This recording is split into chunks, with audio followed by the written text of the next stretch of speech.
Assalamualaikum warahmatullahi wabarakatuh. Alhamdulillahirrahmanirrahim. Raditu billahi rabba bil islami dina wa bi muhammadin nabiyya rasulullah.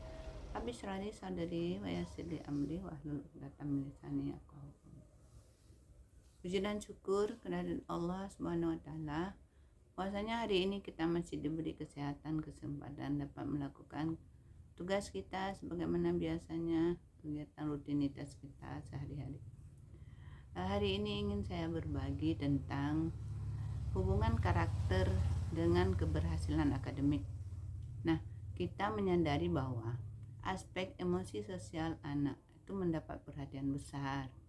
Kita yakin bahwa keberhasilan anak di masa yang akan datang ditentukan oleh kemampuan kognitifnya, belahan otak kirinya. Orang tua beranggapan bahwa mengantarkan anaknya ke sekolah untuk mendapat bekal yang cukup untuk menghadapi masa depannya. Padahal, bekal yang paling penting bagi anak adalah kematangan emosi sosialnya. Karena keberhasilan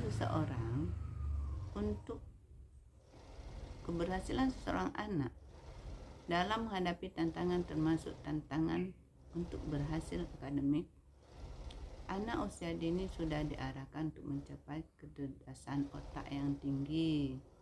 Padahal, seperti anak yang digagas itu kan untuk kecerdasan otak yang tinggi, yang udah pernah saya bahas sebelumnya. Padahal, tidak semua anak mempunyai potensi kecerdasan yang sama. Hampir semua prasekolah mengajarkan anak untuk calistung, membaca, menulis, dan berhitung. Sehingga aspek emosi sosial anak kurang mendapat perhatian. Padahal anak-anak yang baru masuk TK, taman kanak-kanak atau sekolah dasar SD tidak memiliki kematangan emosi sosial. Merupakan modal dasar. Padahal itu kan merupakan modal dasar untuk kesiapan mental dalam proses belajar.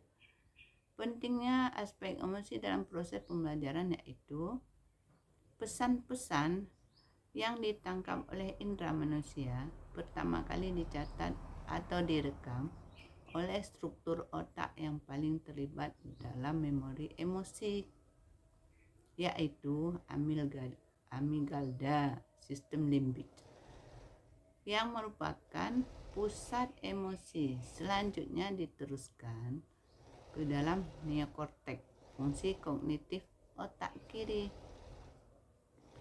Aspek emosi dilibatkan dalam proses belajar, maka perekaman akan lebih sempurna dan memorinya akan bertahan lama. Nah, dalam proses evolusi, ternyata kemampuan emosi manusia berkembang terlebih dahulu, yang telah diteliti oleh pakar-pakar. Selain itu, emosi positif akan merangsang keluarnya hormon endorfin. Hormon endorfin merupakan hormon penting untuk merangsang bekerjanya zat-zat neurotransmitter antar sel, sehingga otak dapat bekerja lebih efisien dan efektif. Tetapi sebaliknya, keadaan stres dan rasa takut dapat menghambatkan proses berpikir dan mengingat. Nah, anak-anak yang stres itu susah untuk mengingat, apalagi untuk berpikir. Melibatkan aspek otak kanan dalam proses pembelajaran seperti permainan. Nah, anak-anak kan diberikan bermain. Dengan bermain dia akan dapat menambah pengetahuannya, dapat refresh otaknya. Seperti permainan, musik, seni. Nah, itu musik, anak-anak mendengar musik, seni, melibatkan hati. Melibatkan hati berarti melibatkan emosinya.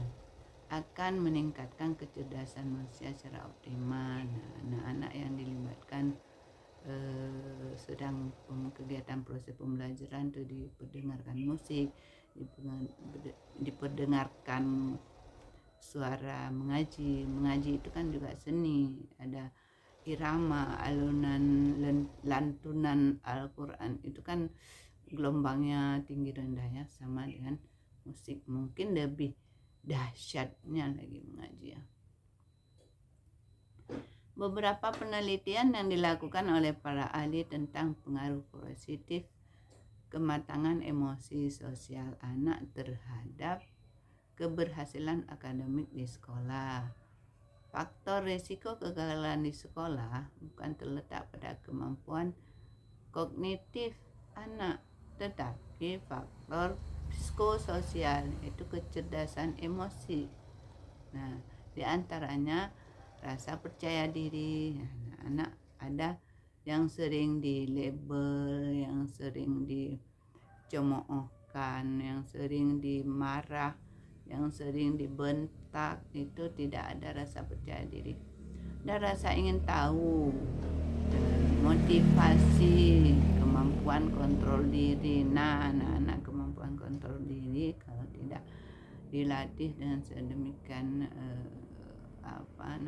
dengan penuh kesabaran dari orang tua, maka dia akan tidak mudah ya. Terus dalam kerjasamanya mudah bergaul, dia bisa bergaul sama teman, mampu berkonsentrasi, jadi dia fokus ketika ada pembelajaran, dia dapat berkonsentrasi terhadap apa yang diterima dari orang lain atau ibu guru atau apa ya dari sekolah. Empati, dia ada punya rasa empati terhadap teman, tidak sembarangan mendorong teman, mencubit, memukul, menendang. Terus mampu berkomunikasi, jadi anak-anak mampu berkomunikasi dengan sesama, ya, tidak sering melecehkan, tidak sering membuat orang lain sakit hati. Dalam hal tersebut kita ketahui betapa pentingnya pendidikan karakter kepada anak. Melalui penerapan pendidikan karakter terlihat perilaku negatif menurun. Nah, itu biasanya anak-anak yang sudah menerima pendidikannya secara berkarakter, secara membentuk akhlak. Itu karakter, ada akhlak ya, akhlak tabiat ya, tabiat itu sudah dibentuk sejak dini. Dia tidak terjadinya saling mengejek teman, saling mencerca teman, saling memusuhi ya. Suasana belajar lebih nyaman, mereka dapat mengontrol emosinya. Nah, itu sangat penting ya. Aspek kecerdasan emosi anak dapat membantu mengembangkan potensi lain lebih optimal. Jadi kalau dia emosinya kecerdasan emosinya lebih baik, maka dia akan dapat mengembangkan potensi yang lain, bukan saja kognitif tetapi bahasa, mungkin seni, mungkin apa yang lainnya. Dalam lingkungan belajar yang kondusif dapat menumbuhkan kepercayaan diri anak. Nah, dalam hal itu kita guru ini, terutama guru, karena lingkungan belajar itu terutama kan di sekolah, jadi guru dapat menciptakan suasana pembelajaran yang kondusif, dapat percaya diri dan dapat mengikuti pembelajaran dengan baik.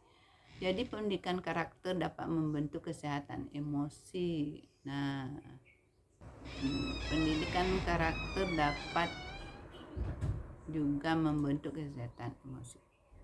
Pendidikan karakter dapat membentuk kesehatan emosi anak yang dapat meningkatkan kemampuan kognitifnya. Jadi kalau kesehatan emosinya labil, dia tidak cenderung kemampuan kognitifnya itu tidak baik, mungkin tidak maksimal ya.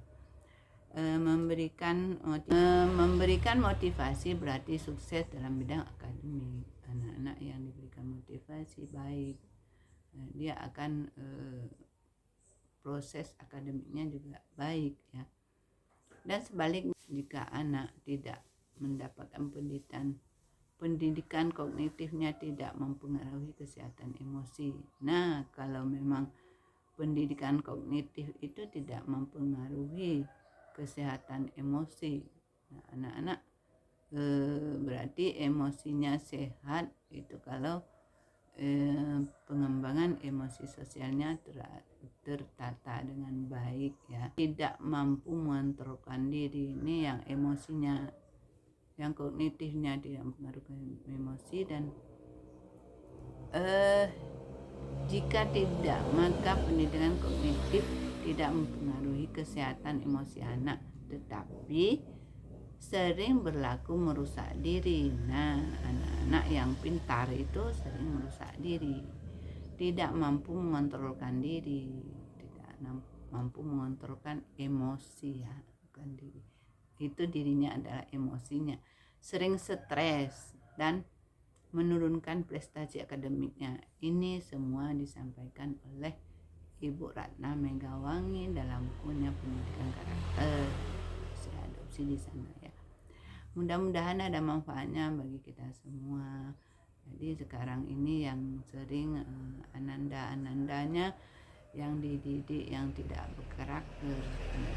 Di dalam buku Ibu Megawangi saya lihat ada beberapa hasil yang telah dilakukan pendidikan karakter di TK, di TK di sana. Itu terlihat di dalam bukunya bahwa ketika dia pamit pulang, dia minta permisi sama temennya, besok kita ketemu lagi ya. Terus jika peluncuran atau jika tempat bermainnya kotor, dia akan melaporkan, ibu guru ini tempat peluncurannya kotor, ini nanti dia bantu membersihkannya ya. Lalu ketika dia melewati orang-orang tua, dia mengucapkan permisi, dia sudah tahu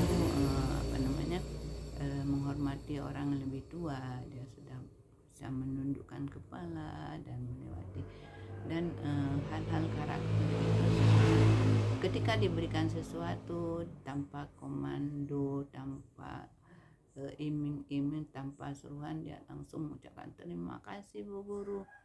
Nah, kalaupun dia mengajak teman, ayo kita bermain, cara menyampaikan itu selalu lemah lembut, tidak membentak. Nah, semoga kita ini selalu dapat mendidik putra putri kita untuk selalu mengucapkan terima kasih. Kita memberikan pemberian siapapun, lalu mengucapkan basmalah ketika akan memulai sesuatu pekerjaan, dan selalu menghormati orang lain, tidak melecehkan, tidak mengejek, dan tidak suka melabel teman ya.